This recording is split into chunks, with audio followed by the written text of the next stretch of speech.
வணக்கம். நான் கனி மார்த்தாண்டன்.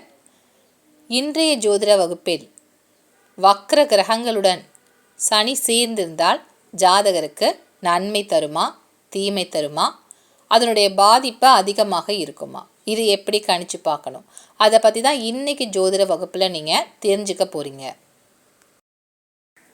நவ கிரகங்களில் பஞ்சபூத கிரகங்கள் 5 இருக்கு.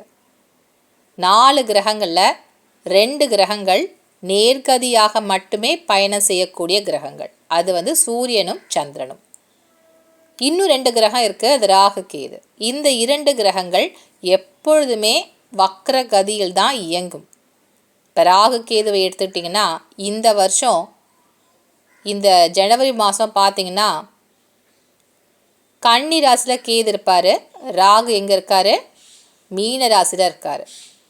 இப்போ வரப்போகின்ற இந்த ராகு கேது பெயர்ச்சியின் போது ராகு மேஷ ராசிக்கு போக மாட்டார், கீழே இறங்கி கும்பத்தை தான் தொடுவார். அதே மாதிரி கன்னி ராசியில் இருக்கக்கூடிய கேதுவும் மேலே, அதாவது பின்னோக்கி நகரக்கூடிய நிலை அப்படிங்கிறதுனால சிம்மத்தை நோக்கி தான் கேது பயணப்படுவார். அப்போ இந்த 2 கிரகங்கள் எப்பொழுதுமே வக்ர நிலையில் மட்டும்தான் நகர்ந்து கொண்டே இருக்கும். அதனால் இதை தனியாக வக்ர கிரகங்கள் என்று குறிப்பிடாமல் ராகு கேது அப்படின்னு தான் எழுதுகிறாங்க. பஞ்சபூத கிரகங்களில் 5 கிரகங்கள் குரு, செவ்வாய், சுக்கிரன், புதன், சனி. இந்த 5 கிரகங்களுக்கும் நேர்கதியாகவும் வக்ரகதியாகவும் இயங்கக்கூடிய நிலை என்பது இருக்குது. அதனால்தான் இது வக்ர கிரகங்கள் என்றோ நேர்கதியில் செல்லக்கூடிய கிரகங்கள் என்றோ பொதுவாக சொல்ல முடியாது. வக்ரம் பெறுகின்ற நிலையில் இந்த கிரகங்களுக்கு, இந்த 5 கிரகங்களுக்கு பக்கத்தில் வா அப்படின்னு சொல்லி எழுதுவாங்க. அப்படின்னா வக்ரம் பெற்ற நிலையில் ஜாதகருக்கு ராசி கட்டத்தில் இருக்கு அப்படின்னு சொல்லி எடுத்துக்கலாம். ராகு கேதுவுடன் ஒரு கிரகம் சேர்ந்து ஒரு ஜாதகருக்கு இருக்கு, ஒரே ராசியில் இருக்கு அப்படின்னு சொன்னால் அந்த கிரகத்திற்கு கர்ம பதிவு இருக்கு அப்படின்னு சொல்லி எடுத்துக்கலாம். கர்ம பதிவு அப்படின்னு சொன்னால் போன பிறவியில் நாம் செய்த அந்த பாவ புண்ணிய கணக்கானது கர்ம பதிவாக எந்த கிரகத்துடன் ராகு சேர்ந்து அமர்ந்திருக்கின்றாரோ அதன் வழியாக இந்த ஜாதகருக்கு கிடைக்க போகுது அப்படின்னு எடுத்துக்கணும். எல்லாருமே போன பிறவியில் இல்லை அதற்கு முந்தைய பிறவிகள் நாம் செய்த பாவ புண்ணியங்கள் என்பது இருக்கும். ஆனால் இந்த பாவ புண்ணியங்களின் படி ஒரு ஜாதகருக்கு என்ன பலன் கிடைக்க வேண்டும் என்பதை இந்த ராகு கேது தான் தீர்மானிக்கும். நீங்கள் பார்த்தீங்கன்னா ஜாதகத்தில் இந்த ராகு கேது எந்த இடத்துல உட்கார்ந்துருக்காங்களோ அந்த இடத்தின் மூலமாக, அந்த ஸ்தானத்தின் மூலமாக ஒரு ஜாதகருக்கு பிரச்சனைகள் என்பது வரும். அப்போ போன பிறவில் நாம் செய்த அந்த பாவ புண்ணிய கணக்கு என்பது கேதுவின் வழியாக உள்ளே நுழைந்து ராகுவின் வழியாக அந்த ஸ்தானத்தில் முளைக்க ஆரம்பிக்கும். இப்போ உதாரணத்துக்கு ராகு எந்த இடத்துல இருந்தால் ரொம்ப வீரியமான ஒரு தோஷம், நாக தோஷமாக வெளிப்படும் அப்படின்னு பார்த்தீங்கன்னா 1, 2, 7, 8 இந்த 4 இடத்துல ராகு இருந்தால் ஒருத்தருக்கு பலத்த நாகதோஷம் அப்படின்னு சொல்லலாம். ஏன்னா கிட்டத்தட்ட இந்த 12 ராசி கட்டத்தில் 3 ராசி கட்டத்தில் ராகு இருந்தால் மட்டும்தான் அவருக்கு நாகதோஷம் என்பது கிடையாது. அப்போ எந்த இடத்துல இருந்தாலும் ரொம்ப பெரிய பிரச்சனை தருவாரான்னு கேட்டிங்கன்னா கடுமையான வீரியம் கொண்டது 1, 2, 7, 8. 1 அப்படிங்கிறது லக்னஸ்தானம். இப்போ உதாரணத்துக்கு 1ஆம் இடமான லக்கணத்தில் ராகு அமர்ந்திருக்கின்றார், 7ஆம் இடத்தில் கேது இருக்காரு அப்படின்னு சொன்னால் இந்த ஜாதகருக்கு எப்பொழுதுமே ஒரு தடையாக பல விஷயங்கள் இருக்கும். வெற்றியை நோக்கி பயணப்படுகின்ற பொழுது அந்த விஷயங்கள் அவருக்கு கைகூடாமல் பிரச்சனை மேல் பிரச்சனை தருவதாக ஏதாவது ஒரு தடங்கள் ஏற்பட்டு நின்றுடும். அவர் நினைப்பார், நம்ம சரியாக தானே போனோம், ஆனாலும் நமக்கு அந்த வெற்றி என்பது கிடைக்கலையே அப்படின்ற ஒரு தடுமாற்றம் என்பது அவருடைய வாழ்க்கையில் இருக்கும். இதே இந்த ராகு 2ஆம் இடத்துல உட்காந்துட்டார்னா குடும்ப தோஷமாக மாறிவிடும். கல்யாணத்துக்கு பிறகு இவருக்கு இல்லாத அவஸ்தைகளே இருக்காது. பிரச்சனைக்கு மேல் பிரச்சனை என்பது திருமணத்திற்கு பிறகு தான் இவருக்கு குடும்ப வாழ்க்கையில் எதிரொலிக்கும். இப்படி ராகு வீரியமான ராகுவாக 1, 2, 7, 8 ஆகிய இடங்களில் அமருகின்ற பொழுது ரொம்ப பெரிய பிரச்சனையாக ஜாதகருக்கு நாகதோஷமாக வெளிப்படும். அதனால்தான் அந்த காலத்தில் என்ன பண்ணாங்க, இந்த நாகதோஷம் இருக்கக்கூடிய ஜாதகருக்கு அதே மாதிரி ஒரு நாகதோஷம் இருக்கக்கூடிய பொண்ணை கல்யாணம் பண்ணி வச்சா பிரச்சனைகள் என்பது சற்று குறையும் அப்படின்னு சொல்லி முடிவு பண்ணி திருமண வாழ்க்கையை முடிவு செஞ்சாங்க.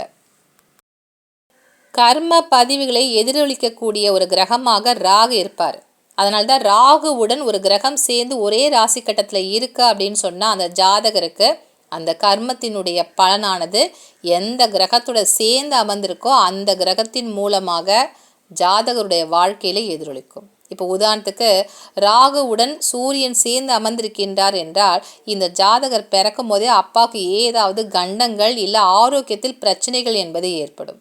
சில நேரங்களில் தந்தையே இருக்க மாட்டார். ஒரு 7 வயசுக்குள்ளே அந்த குழந்தையோட அப்பா இருக்க மாட்டார். சின்ன வயசுலேயே அப்பா தவறிடுவார். அப்போ அப்பாவால் கிடைக்கக்கூடிய பல உதவிகள், அப்பாவால் சிறக்க வேண்டிய வாழ்க்கை என்பது அப்பா இல்லாமலே போயிடுவார். ராகுவுடன் சந்திரன் சேர்ந்தாலும் தாய்க்கு கண்டம் அப்படின்னு சொல்லி எடுத்துக்கலாம். இல்லை ராகுவுடன் சனி சேர்ந்து உட்கார்ந்துருக்காரா அப்படின்னு சொன்னால் அந்த ஜாதகருக்கு சொந்த தொழில் செய்கின்ற பொழுது கடுமையான பிரச்சனைகளை இவர் சந்திக்க வேண்டிய சூழல் என்பது ஏற்படும். வாழ்நாள் முழுவதும் அப்படியே இருக்குமான்னு கேட்டிங்கன்னா இந்த சனி நேர்கதியில் போகக்கூடிய சனியாக இருக்காரு அப்படின்னு சொன்னால் ஒரு குறிப்பிட்ட ஒரு காலம் இந்த வயசுக்கு ஏற்ற மாதிரி சில விஷயங்கள் அந்த ராகுவினால் அவருக்கு ஏற்படும். அப்படிங்கிறதுனால சில காலங்களுக்கு பிறகு தான் அவருக்கு அந்த பிற்பகுதி, அந்த தொழில் தொடங்கிய காலத்துலேருந்து பிற்பகுதி தான் அவருக்கு நல்லா இருக்கும். அப்போ தொடங்கின உடனே அவருக்கு ரொம்ப பெரிய கஷ்டங்களாக சந்திக்க வேண்டிய சூழல் என்பது ஏற்படும். ராகுவுடன் இந்த வக்கர கதியில் இயங்கக்கூடிய கிரகங்கள் சேர்ந்தா பலன் எப்படி இருக்கும்? ஏன்னா நேர்கதியில் செல்லக்கூடிய கிரகங்களுடன் சேருகின்ற பொழுது பலத்த பிரச்சனை, பாதிப்பு என்பது ஜாதகருக்கு ஏற்படும் அப்படின்னு நீங்கள் புரிஞ்சிட்ருப்பீங்க.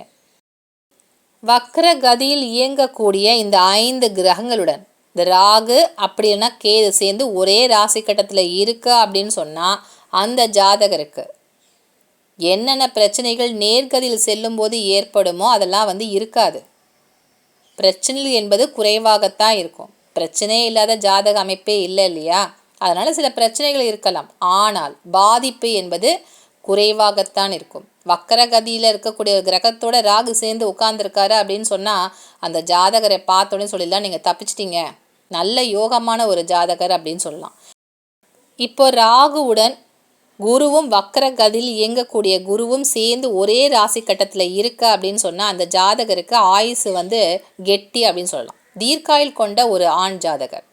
ஏன்னா குரு அப்படின்னாலே ஒரு ஆண் ஜாதகரை குறிக்கக்கூடிய கிரகமாக குருவை தான் எடுப்போம். அப்போ அந்த ஆயுளை கணிக்கின்ற பொழுது குரு நேர்கதியில் செல்லக்கூடிய குருவுடன் ராகு சேர்ந்து உட்கார்ந்துருக்காரு அப்படின்னு சொன்னால் 2 கிரகங்களும் ஒன்று மோதிக்கும்.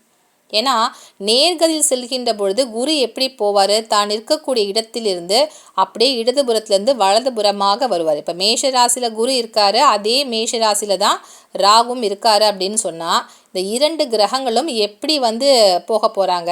ராகு மீன ராசியை நோக்கி போவார், மேஷராசியில் இருக்கக்கூடிய குருவானவர் ரிஷபத்தை நோக்கி போவார்.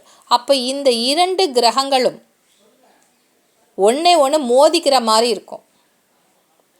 ஏன்னா இவர் இறங்கி வருவார், இவர் மேலே ஏறி இப்படி போவார். ஆனால் இப்போது குரு வக்கரம் பெற்ற நிலையில் இருக்கு அப்படின்னு சொன்னால் இந்த ராகுவும் குருவும் வக்கரம் பெற்ற நிலையில் ஒரே ராசி கட்டத்தில் மேஷத்தில் இருக்கின்ற பொழுது 2 பேருமே சேர்ந்து மீன ராசிக்கு தான் பயணப்படுவாங்க. அப்போ எப்படி இடிச்சுப்பாங்க? ஒரு சாலையில் ஒரே திசையில் 2 வண்டிகள் போயிட்டுருக்கு அப்படிங்கிற மாதிரி தான் இந்த குரு வக்கரம் பெற்ற நிலையும் ராகுவும் சேர்ந்து ஒரே திசையை நோக்கி பயணப்படுவாங்க. அப்படி இல்லாமல் குரு வக்கரம் இல்லாமல் நேர்கதியில் போனார் அப்படின்னு சொன்னால் 2 பேருக்குள்ள மோதல் என்பது ஏற்படும். அப்போ அவருக்கு தீர்க்காயுள் என்பது ஏற்படாது. இன்னும் துல்லியமாக பார்க்கணும் அப்படின்னு சொன்னால் ராகு அதிகப்படியான பாகைகள் பெற்று டிகிரி பெற்று அந்த மேஷராசியில் இருக்கின்ற பொழுது குருவுடன் சேர்ந்திருக்காரு நேர்கதி குரு அப்படின்னு சொன்னால் அந்த ஜாதகருக்கு பாலாரிஷ்டம் அப்படின்னு சொல்லுவாங்க. ஒரு 12 வயசுக்குள்ளே அவருக்கு ஒரு கண்டை இருக்குது அப்படின்னு சொல்லி சின்ன வயசுலேயே சில ஜோதிடர்கள் சொல்லுவாங்க இல்லையா? அது எதை வச்சு சொல்கிறாங்க? இந்த குரு வக்கரம் இல்லாமல் நேர்கதியில் போகுது, அதே இடத்துல ராகுவுடன் சேர்ந்து உட்காந்துருக்கா அப்படின்னு சொன்னால் டிகிரி பார்க்கணும். அப்போ டிகிரி பார்க்கும்போது 2 பேரும் ஒருத்தருக்கு ஒருத்தர் மோதல் இருக்குது அப்படின்னு சொன்னால் அந்த டிகிரி வச்சு பார்க்கும்போது ரொம்ப ஒரு குறைவான வயசில் அவருக்கு ஒரு ஆயுள் கண்டம் என்பது ஏற்படும் அப்படின்னு சொல்லி தெரிஞ்சுக்கலாம். வக்கரம் பெற்ற கிரகத்துடன் இந்த ராகு அப்படின்னா கேது சேர்ந்து ஒரே ராசி கட்டத்தில் இருக்கு அப்படின்னு சொன்னால் அந்த ஜாதகருக்கு ராகு கேதுவால் ஏற்படக்கூடிய பாதிப்புகள் என்பது குறையும், அதிகப்படியான பிரச்சனைகளையும் பாதிப்புகளையும் தராது. அதனால் வக்கரம் பெற்ற கிரகங்களுடன் ஒரே ராசி கட்டத்தில் ராகு கேது இருக்கா அப்படின்னு சொன்னாலே அது சிறப்பான ஒரு ஜாதகம் அப்படின்றத நம்ம எடுத்துக்க முடியும். ஏனென்றால் ராகுவே ஒரு ஜாதகருக்கு மரணத்தை கணிக்கக்கூடிய கணிப்புக்கு முக்கியமான கிரகம் அவர்தான். கேது என்பவர் தடையை தரக்கூடிய கிரகம். அந்த கிரகத்துடன் ஒரு வக்கரம் பெற்ற கிரகம் சேருகின்ற பொழுது கொஞ்சம் தடைகள் இல்லாமல் எளிதாக சில விஷயங்களை இந்த ஜாதகர் பெற முடியும், பிரச்சனைகள் என்பது குறையும். இப்படி தான் நீங்கள் ஜாதகத்தில் வக்கரம் பெற்ற கிரகங்களுடன் ராகு கேது இணைஞ்சால் எப்படி பலன் எடுக்கணும் அப்படின்றத நீங்கள் தெரிஞ்சுக்கணும். மீண்டும் அடுத்த வகுப்பில் உங்களை சந்திக்கின்றேன். நன்றி, வணக்கம்.